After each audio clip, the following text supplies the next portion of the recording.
Rotating electrical machinery is a part of much military equipment.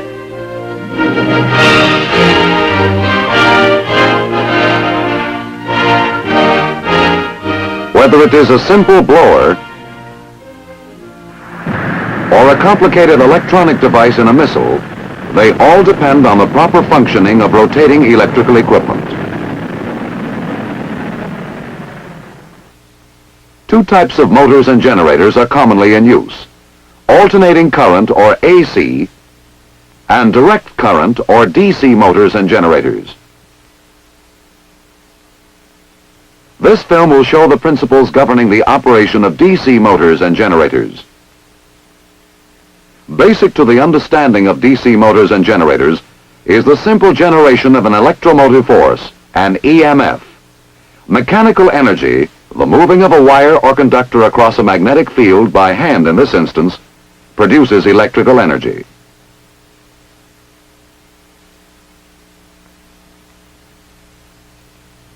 The magnetic field is composed of lines of force. As the conductor cuts these lines, an electromotive force or EMF is generated in the conductor. Moving the conductor down through the field makes the needle of a voltmeter deflect one way, which means the EMF has one direction. Moving the conductor up through the field produces the opposite deflection of the needle. The EMF has now changed direction.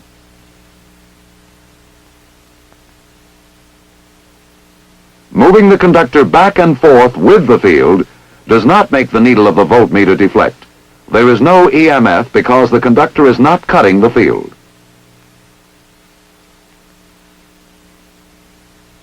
To illustrate the direction of current flow, the conventional symbols will be used.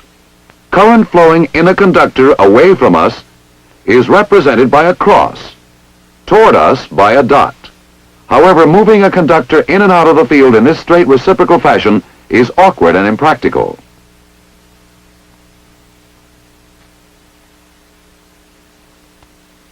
A simple generator of EMF can also be made by rotating a single turn coil within a stationary magnetic field of two magnets with opposite polarity. The loop now, in effect, becomes two conductors because both the top and bottom sections cut magnetic lines during rotation.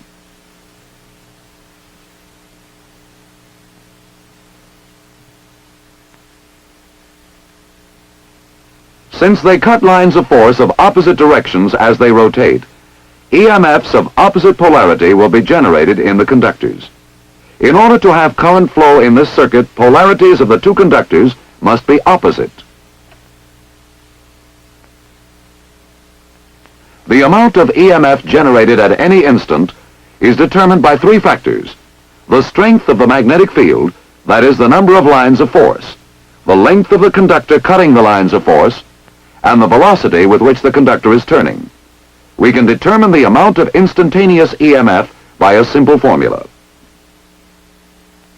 The instantaneous EMF E equals B, the strength of the field, times L, the length of the conductor cutting lines of force, times V, the velocity of the conductor. An increase in the number of lines of force or the strength of the field increases the instantaneous EMF in the conductor.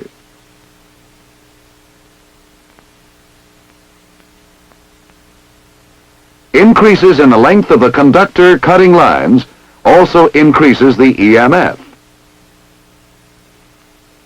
And finally, the greater the velocity of the conductor, the greater the EMF. This formula assumes conductor motion in a straight line, that is to say, cutting the same number of lines for each increment of its motion. But the conductor in an actual machine is not moving in a straight line, but rotating.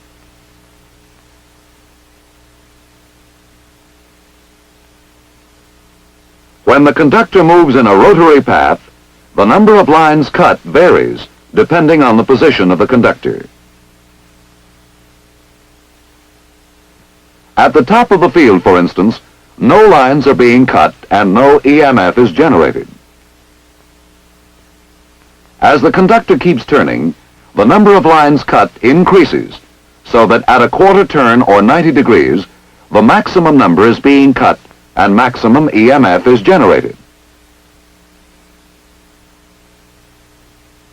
Again, at 180 degrees, no lines are cut, no EMF. We reach a maximum again at 270 degrees, and finally, again at 360 degrees, no lines are cut. The conductor has rotated 360 mechanical degrees, which correspond in this instance to 360 electrical degrees. Therefore, when the conductor moves in a rotary path, another factor is added to the original formula for the determination of instantaneous EMF. The formula that now applies is instantaneous EMF equals field strength times the length of the conductor times velocity multiplied by sine theta.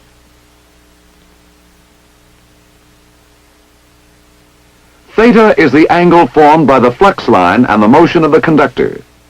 The number of lines cut and the amount of EMF generated is proportional to the sine of the angle formed by the magnetic lines with the conductor motion.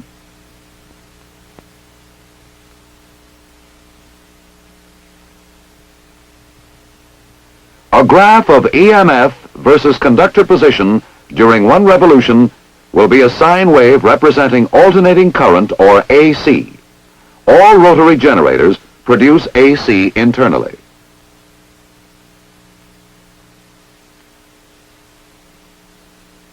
What you have seen so far is really the theory and operation of a basic AC generator, but our purpose was to explain the principles of operation of a DC generator. To get direct current, we will attach each end of the conductor to a segment of copper forming a commutator. Now our machine is a DC generator. The commutator rotates with the loop.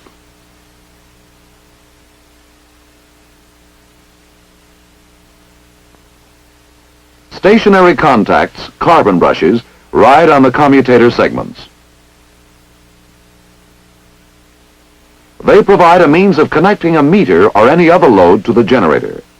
The loop of a conductor, wound on a rotor, and the commutator are referred to as the armature. As the loop revolves and the EMF in the conductor reverses polarity, the connections to the load are also reversed, and the current flow will maintain the same direction externally.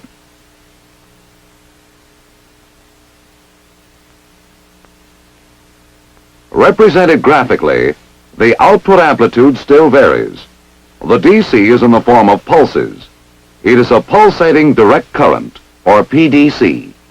The pulsation from 0 to maximum, twice for each revolution of the loop, is called ripple. This ripple can be reduced by adding more loops and more commutator segments to the existing armature. 2 loops at right angles connected to 4 commutator segments provide 2 outputs instead of 1.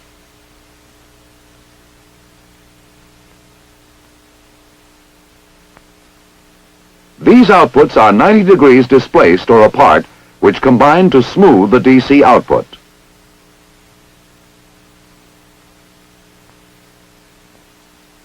However, even with 2 loops and 4 commutator segments, the rectified curve is still somewhat irregular. By adding magnets, we increase the number of fields cut by the armature. As we increase the number of loops and commutator segments, the variation between maximum and minimum value decreases.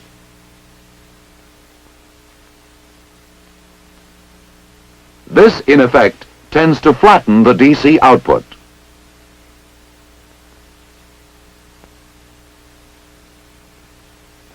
Practical DC generator armatures have a great many loops wound on a rotor.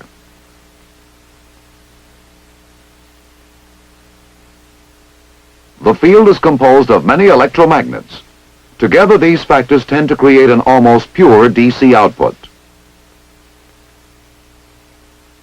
An important problem in the design of generators is the prevention of sparking between the commutator and the brush assembly. The prevention of sparking depends on the position of the brushes. This line through points of zero generated EMF is called the neutral plane. Placing the brushes in this neutral plane reduces the tendency for sparking between brushes and commutator, because during the time a brush is touching both commutator segments, there is no difference in potential between these segments.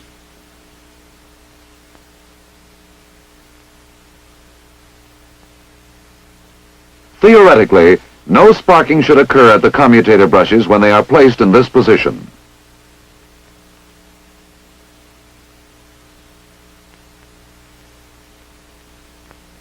But the current flowing in the armature loops or coils sets up a magnetic field of its own.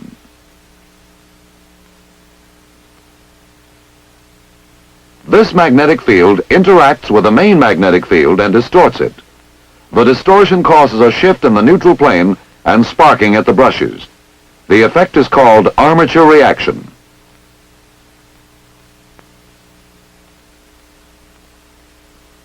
Sparking may cause severe interference in nearby electronic equipment.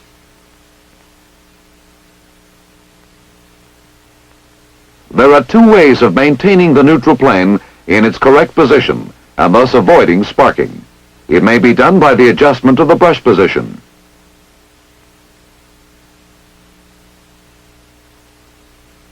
The brushes are adjusted to lie in the adjusted neutral plane.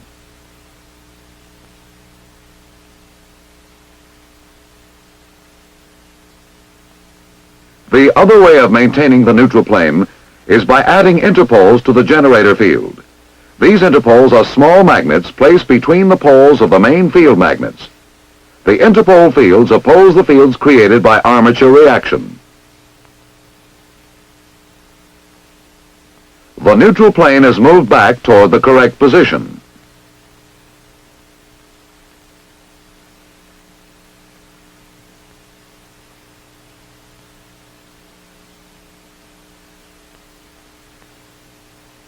In addition, to further counteract armature reaction, windings called compensating windings are sometimes placed in the main pole faces. The current in these windings is armature current flowing in opposite direction to the current in the armature conductors.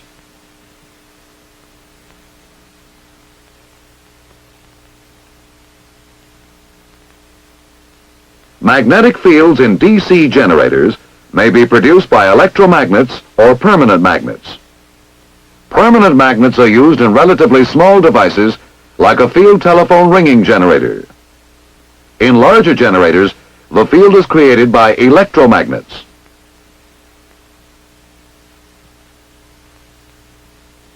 The field winding used in this DC generator can be represented by a symbol. The symbol is that of an iron core inductor. Current to excite the field windings can be supplied from an external source. In that case, the generator is classified as separately excited. A small part of the generator's own output can also do the exciting. In that case, it will be a self-excited generator. Self-excited generators must be initially magnetized. The residual magnetism in the core of the field winding provides enough magnetism to begin generator action.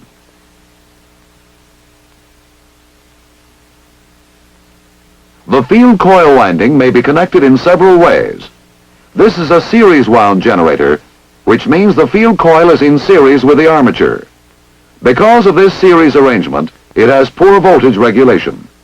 The reason for this can be demonstrated in the following manner. Additional load will cause more current to flow in the field coil.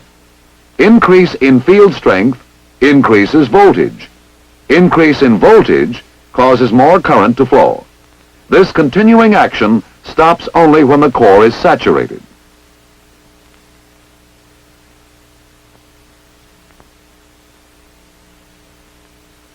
When the load is increased, the voltage will increase. When the load decreases, voltage will decrease. Voltage regulation in the series wound generator, therefore, is very poor. When instead of in series, the field winding is connected in parallel with the armature and the load, we have a shunt wound generator. Now the field current is independent of the load current. Therefore, an increase in armature current will not cause an increase in the voltage output. Voltage regulation here is greatly improved.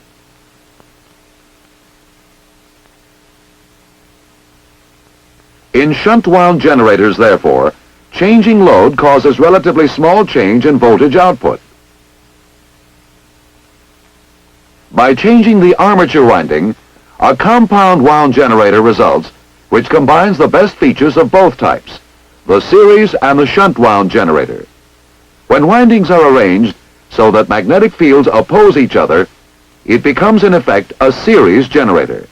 This is used only where constant current is the prime requirement, such as in arc welding.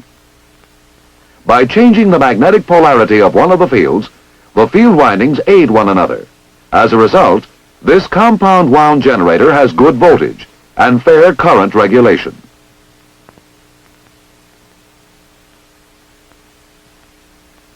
A graphic representation of generator output characteristics with terminal voltage plotted vertically and armature current horizontally would look something like this.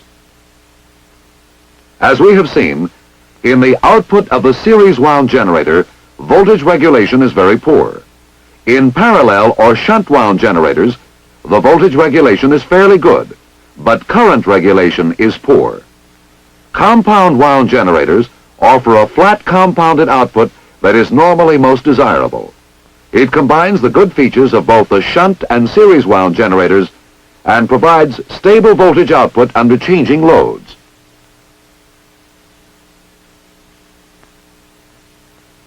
As we have seen in our analysis of the DC generator, its primary function is the conversion of mechanical energy to electrical energy.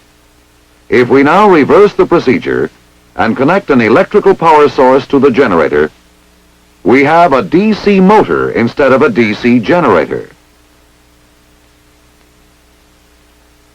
Motor action can be illustrated by attaching a power source to a conductor which is inside a magnetic field. The electric current creates polarity in the conductor.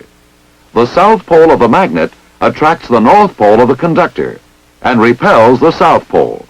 The north pole of the magnet attracts the south pole of the conductor and repels the north pole.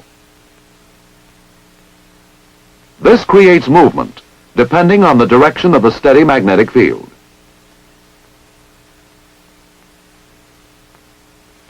The movement also depends on the direction of the current flow through the wire.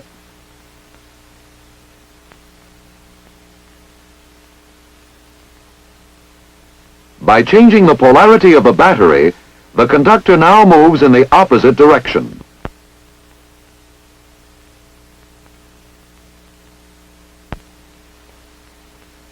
To see what really happens, let's go to a drawing again. Here, a conductor is suspended in a magnetic field. Current flow from a power source creates its own magnetic field in and around the conductor. This field around the conductor reacts with a main magnetic field to cause motion of the conductor either out of the field or into it. The arrow point indicates the direction of the current flow in the conductor.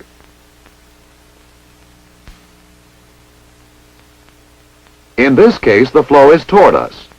The field of the conductor has the same direction as the main field above the conductor and the opposite direction of the field below the conductor. These two magnetic forces added together distort the lines of the main field upward. The field above the conductor is thus made stronger and the field below the conductor is made weaker. So the conductor moves down.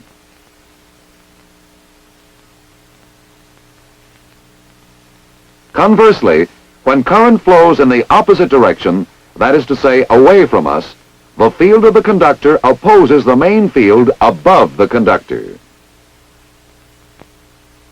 This aids the main field below the conductor, distorting the lines down. The field below the conductor is thus made stronger, while the field above the conductor is made relatively weaker. This forces the conductor to move up. With this basic principle of motor action understood, we can now examine the DC motor. The basic DC motor, like the DC generator, consists of a pair of magnetic poles, an armature made up of a single turn loop, a commutator, and a brush assembly. As we have seen, a conductor in a magnetic field will move when a voltage is applied to it. With a voltage applied and the magnetic field and current flow as shown, the right conductor will be pushed down, while the left one is pushed up. Since the forces on each conductor are now in exact balance, there will be no more motion.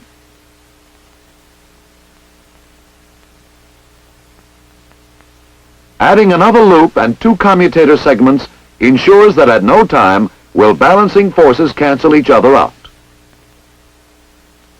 With this setup, there will be motion at all times. As one commutator segment is moved away from the brushes, another now takes its place and the movement continues. The greater the number of loops in the armature, the smoother its motion. For this reason, rotors in practical DC motors have many loops. Since current in the rotor loops must reverse each half cycle, two commutator segments per loop are required. Here in the motor, as in the DC generator, there is a neutral plane. The interaction of the conductor fields on the main field causes this neutral plane to shift and sparking to occur when a load is added.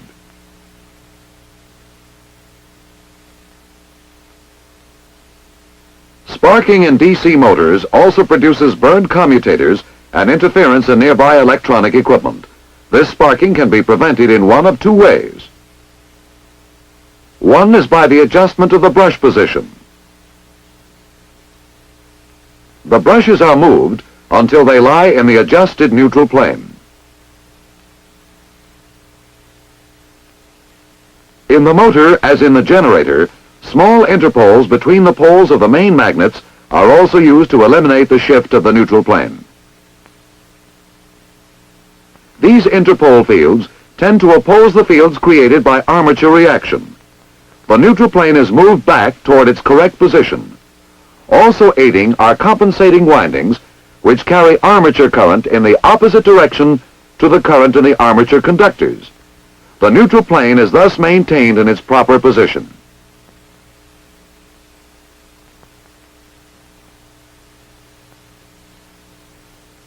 DC motors operate most efficiently when sparking is eliminated. We saw earlier that when a conductor is moved by mechanical energy in a magnetic field, an EMF is generated. This is generator action. In the DC motor, when rotation is desired, it is necessary to apply an EMF to the conductor. However, when used as a motor, an opposing EMF is also generated in the conductor. This is called the counter-electromotive force, or CEMF. By Lenz's law, the generated CEMF must oppose the applied EMF. The amount of CEMF depends on the speed of rotation. This is of practical importance in large motors. When starting large motors, the problem exists of limiting current through the rotor windings until a CEMF can be built up. If the full current is applied before the CEMF develops, it may burn out the rotor windings. Starting boxes are used with DC motors in order to avoid this application of current before the CEMF is built up.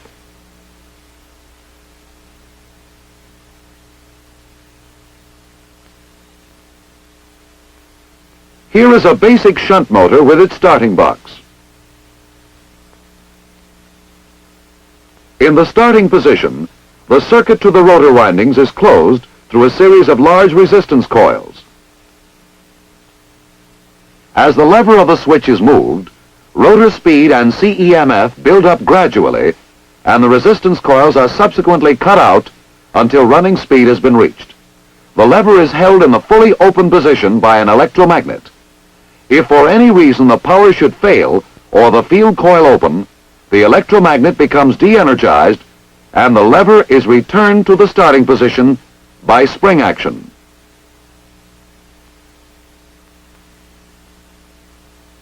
Just as in DC generators, DC motors seldom use permanent magnets for the field. Instead, electromagnets are used. Like with a DC generator, field windings are constructed in several ways. Each type of winding has special characteristics, special values, and specific uses. The series wound motor has good starting torque or turning force. Torque depends on armature current and on field strength.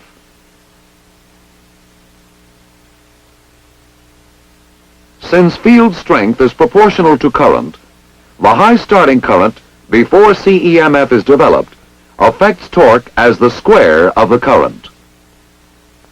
The motor begins to turn, attempting to develop enough CEMF to completely oppose the applied EMF. The load prevents this, acting to control the speed of the motor.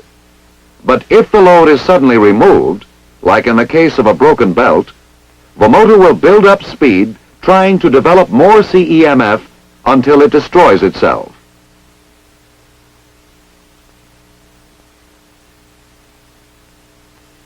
The shunt wound motor has less starting torque, but it is less dependent on load for speed control. In the shunt wound motor, the field coils are connected in parallel directly across the DC input terminals. The starting torque is not as great as in the series motor since field strength is not affected by armature current. The speed of a shunt motor is fairly constant under conditions of changing load. As more load is applied, the speed of the armature decreases. This decreases the CEMF and increases the current input.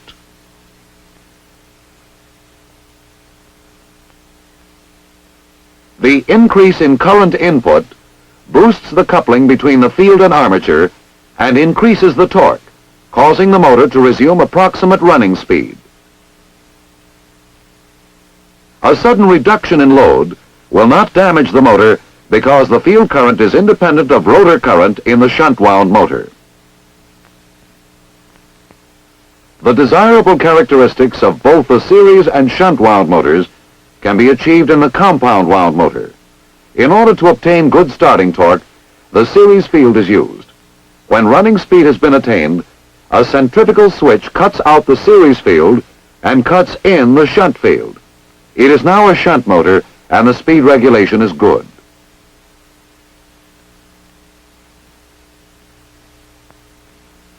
Compounding provides good starting torque and good speed regulation. This allows for efficient operation and minimizes the possibility of damage to the motor. Now for a quick summary. The operation of all rotating electrical machinery is based on one simple principle: the generation of an EMF. The principle is used in the construction of a simple AC generator. The generator output E, or instantaneous EMF, equals B, strength of field, times L, length of the conductor, times V, velocity of the conductor. But because the movement of the conductor in the field is actually circular, we must also multiply with a sine of the angle formed by the lines of force and motion of the conductor in order to arrive at the EMF.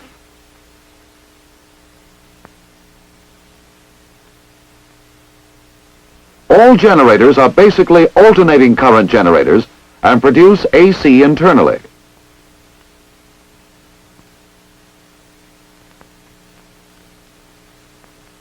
The basic AC generator becomes a DC generator when a commutator is attached to the conductor.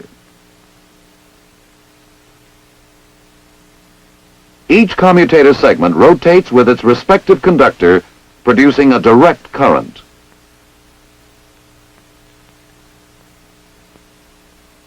This current, which is a pulsating current, is made smoother by the addition of more magnets and more loops.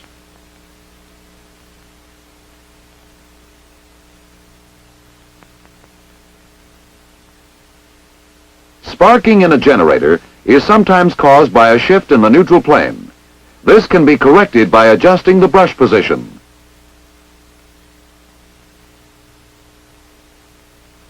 Or by the use of interpoles and compensating windings.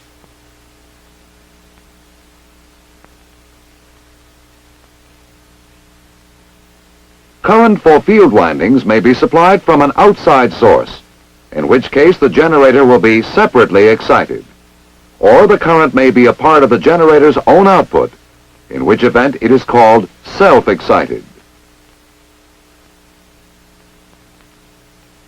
Generator field windings are constructed in three ways. Series wound, where the field windings and the armature are in series.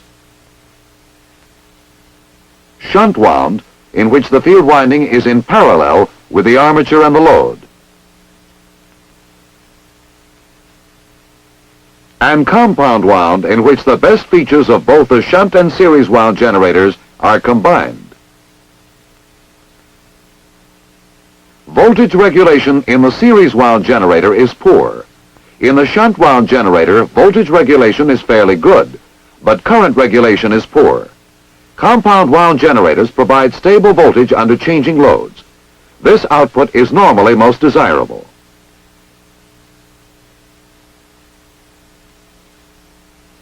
Motor action is the opposite of generator procedure. In a DC motor, voltage is applied to two or more loops in a magnetic field. This causes polarity in the loops. The interaction of this polarity with the polarity of the field makes the loops rotate.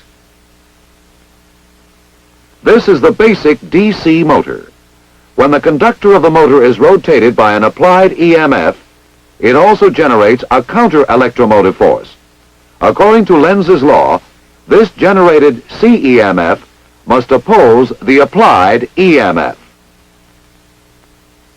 As in generators, field windings in DC motors are of three types. The series wound motor has good starting torque, but since its only governing factor is the load, the speed regulation is poor.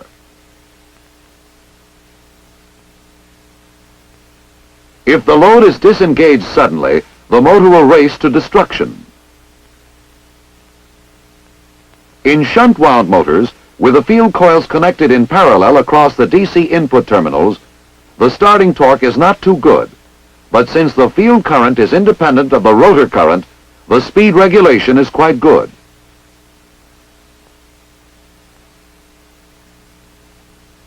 The compound wound motor combines the best features of both types. It uses a series section for good starting torque. Then it switches to a shunt arrangement for good speed regulation.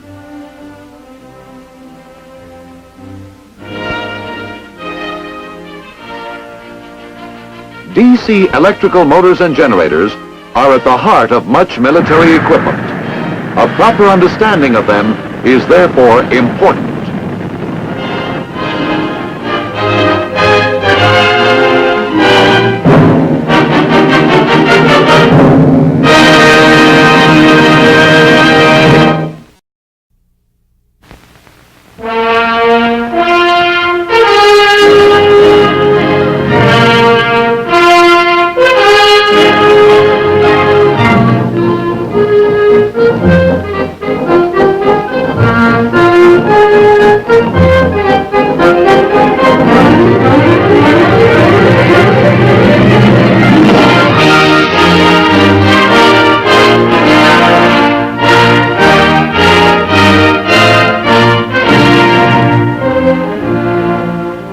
Alternating current is the most practical and versatile source of power for most electrical and electronic applications. High voltage alternating current can be transmitted over long distances without appreciable loss and readily transformed to low voltages for practical use.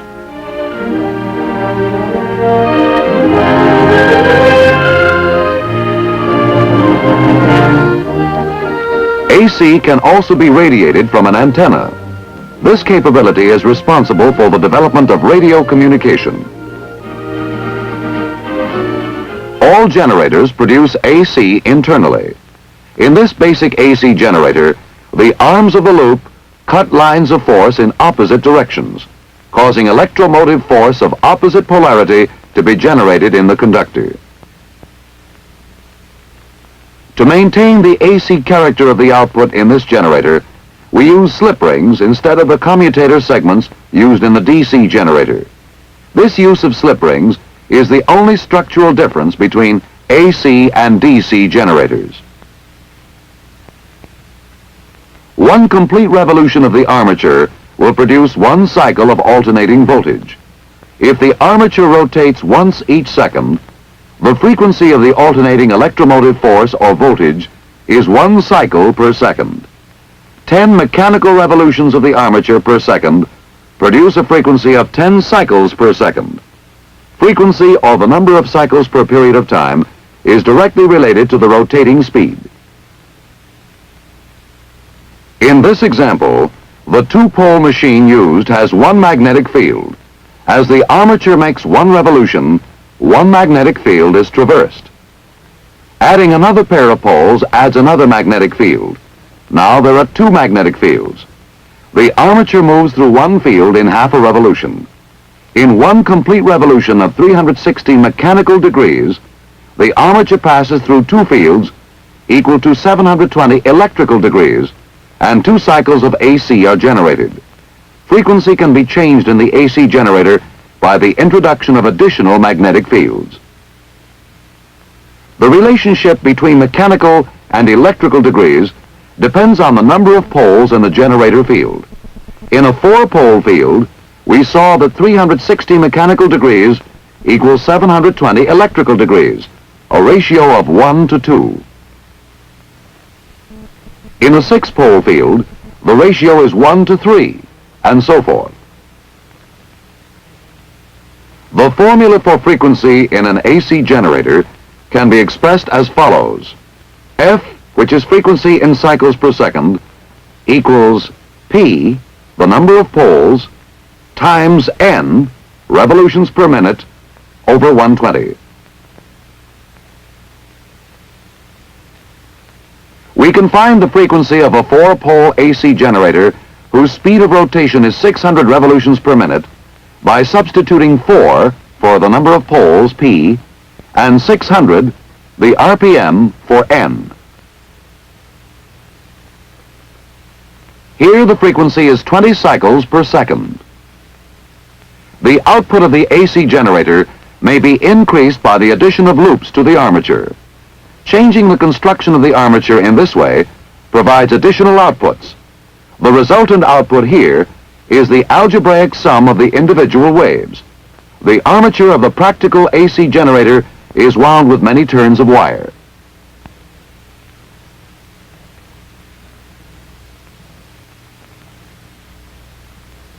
There are several different types of AC generators, or as they are sometimes called, alternators. This is an elementary single-phase AC generator.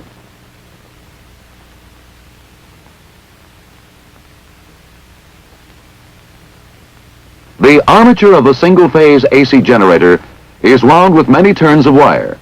These coils are connected in series, so that at any given instant of time, the total voltage induced is the sum of the voltages induced in each individual coil. The principles used in the construction of a single-phase AC generator are also employed in 2- and 3-phase AC generators. The 3-phase system has 3 loops, set 120 degrees apart, 6 slip rings, and 3 outputs represented by these 3 voltmeters.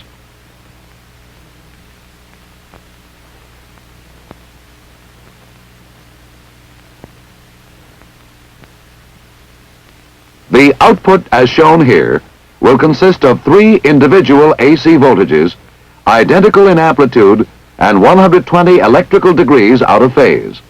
The 3-phase system has many practical applications and is widely used.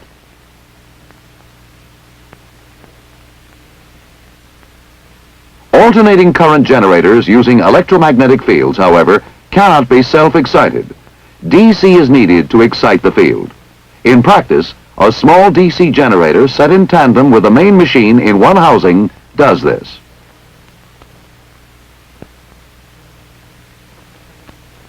Large AC generators are sometimes constructed with a stationary armature and a rotating field.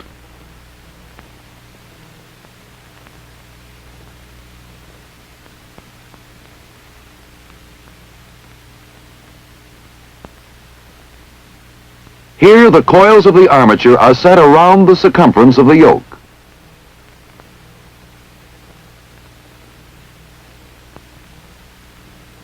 The poles of the field rotate within the armature to avoid the use of slip rings and to obtain direct connections to the load.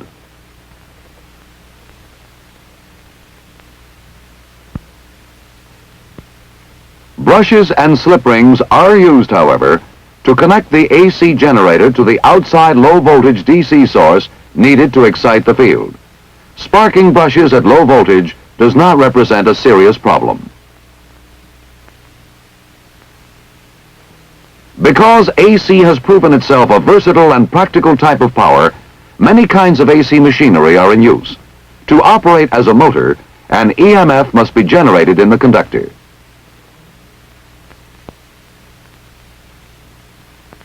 We know that rotating a conductor through a magnetic field generates an EMF.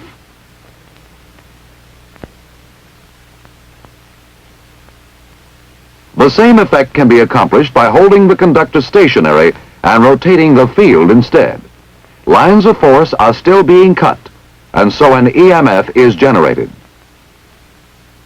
Either the conductor or the field must remain stationary or move at a slower rate. That is to say, relative motion must always exist between the armature and the field in order to generate an EMF in the armature. We can construct an AC motor by closing the loop ends of the armature, thereby inducing a larger current in the loop and creating stronger magnetic fields around the conductors. This is a simple induction motor. The interaction between the conductor fields due to relative motion and the rotating magnetic field causes the rotor to move, but at a slower pace than the rotating field. If the speed of the rotor and the field were the same, there would be no induced EMF. No lines of force would be cut and no field built around the conductor. Obviously, there can be no motor action under those conditions. This, however, is an impossible situation. For if the rotor stops while the field continues to turn, relative motion will have been re-established. Lines of force are being cut once more. An EMF is generated and the resultant magnetic field will cause the rotor to move again. So far, we have rotated the field by physical means, which is impractical. It is necessary to find a way to rotate the field electrically.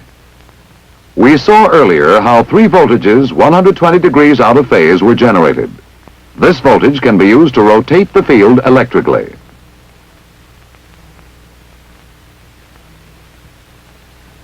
Six magnets set in a circular arrangement represent the field of a 3-phase induction motor.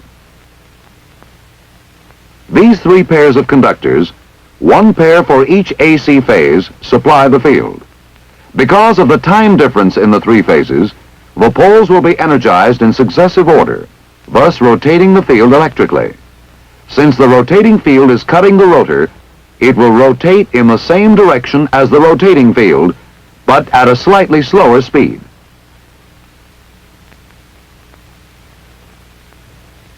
Three-phase motors have special value in situations where it is important to maintain constant speeds under changing loads.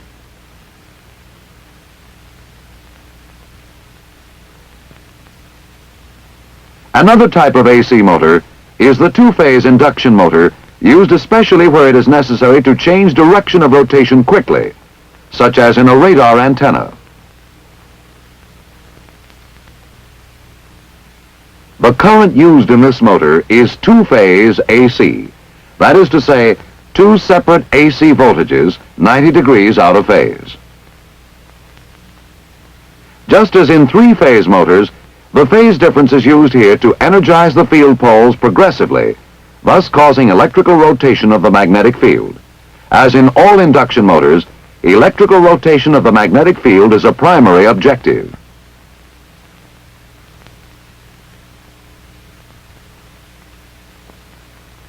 Again, the rotor turns in the same direction as the magnetic field, but at a slightly slower speed.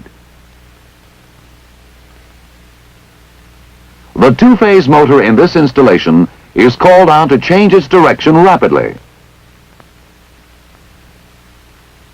This rapid change of direction is accomplished simply by reversing the polarity of only one set of poles in the motor. The polarity of the second set of poles will remain unreversed. The field will now rotate in the opposite direction, with the rotor following at a slightly slower speed. The most common type of current available in most sections of the country is single-phase AC. For that reason, single-phase induction motors are widely used for many and varied purposes.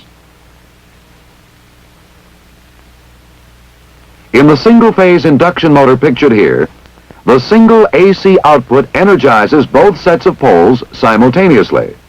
There is no phase difference in this arrangement, and so the field will not rotate. As the cycle of the AC wave changes, the poles pulsate alternately. But since there is no relative motion, the rotor will not turn. The major problem is getting it started. If the rotor is started by hand, relative motion is created and the motor will continue to run. But this is not a very practical method.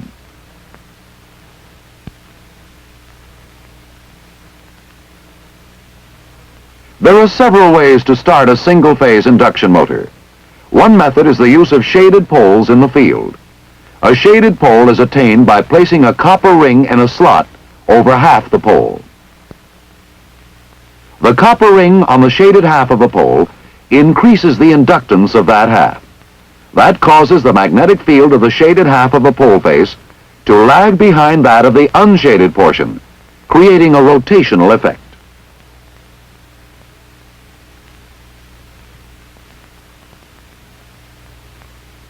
Lines of force will emerge from this unshaded section of the pole face first.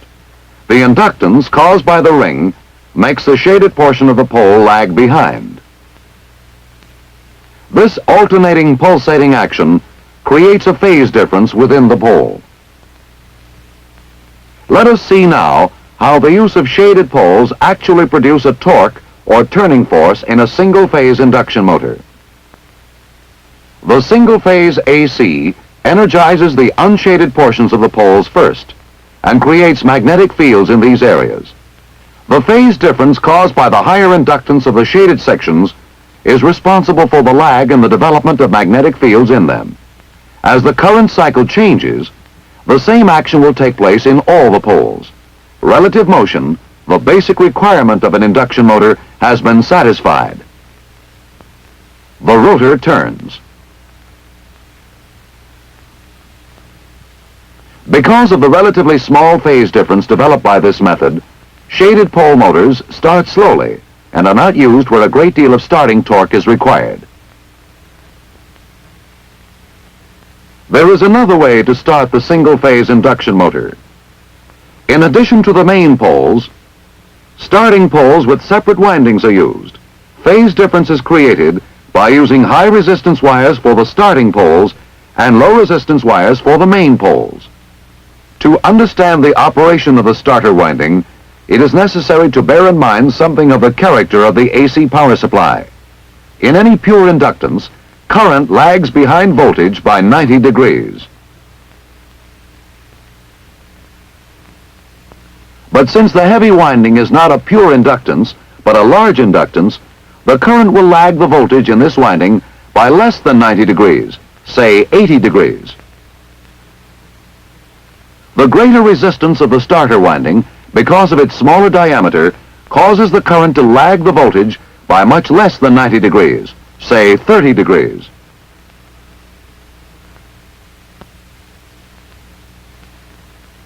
The net effect is then that the greater resistance of the starter windings causes the phase shift to be less than that of the main winding. We now have in effect a two-phase current. The phase difference causes the starter windings to be energized before the main windings. Magnetic fields are formed progressively. This is called a split-phase motor. The magnetic field now rotates electrically. The basic requirement of relative motion has been satisfied, and the motor has been started. When the rotor has attained approximately 25% of its rated speed, a centrifugal switch opens and disconnects the starter windings. The phase shift accomplished by the addition of starter windings is not very great. The starting torque in this split-phase arrangement, although better than that in the shaded pole motor, is still not too good.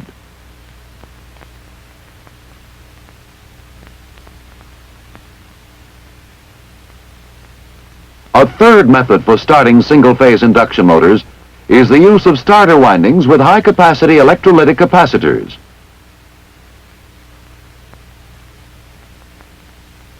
We saw in our last example how a phase difference was developed by the use of starter windings. Now, when a capacitor is added in series with a starter winding, it offsets the inductance, causing an even greater phase shift between the two currents.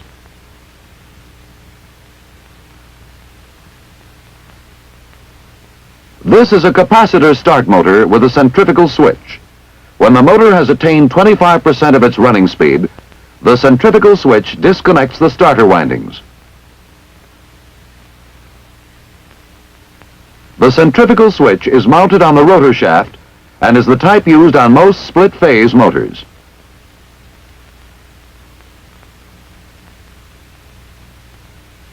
Since the greatest phase shift and relative motion is caused by the capacitor start method, it is used in situations where good starting torque is an important consideration.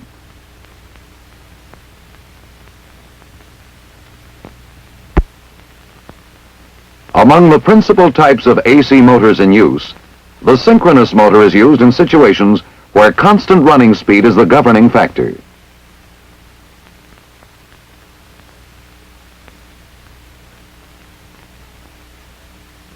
You'll remember that the operation of the induction motor depended on relative motion, that is, the difference in speed between the rotor and the rotating magnetic field. This relative motion induced an EMF in the rotor. In the synchronous motor, however, a different situation exists. Here, a multi-phase source of AC is applied to the stator windings, producing a rotating field, and a separate DC voltage is applied to the rotor windings, producing an independent magnetic field. There is no need for relative motion here. The synchronous motor is so designed that the rotor and the field rotate at the same speed. This is of importance when synchronous motors are used to drive equipment requiring this characteristic. Now to summarize, all rotating generators produce AC internally. The AC character of the output is maintained in the AC generator by the use of slip rings as load connectors.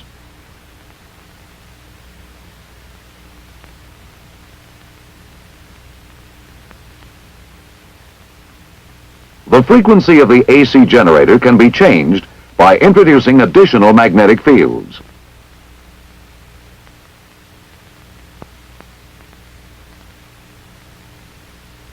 The formula for frequency can be expressed as follows. F, or frequency in cycles per second, equals P, the number of poles, times N, revolutions per minute, over 120. The simplest AC generator shown here is the single-phase generator. This machine produces a single AC voltage.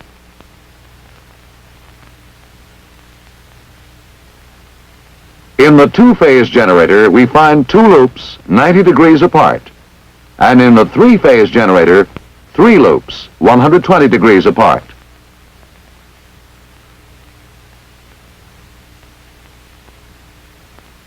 The output of the three-phase generator, therefore, will be 3 AC voltages 120 degrees out of phase.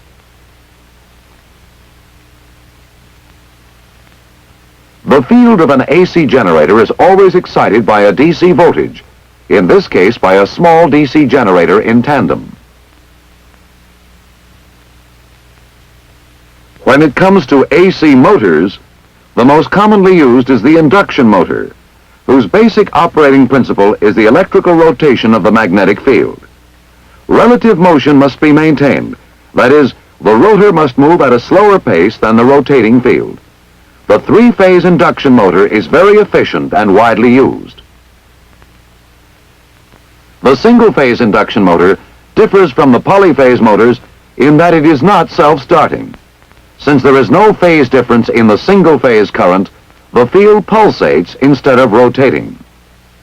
In order to create relative motion between field and rotor, shaded poles may be used. The unshaded portion is energized first. Because of the increased inductance in the shaded portion, the field here develops more slowly.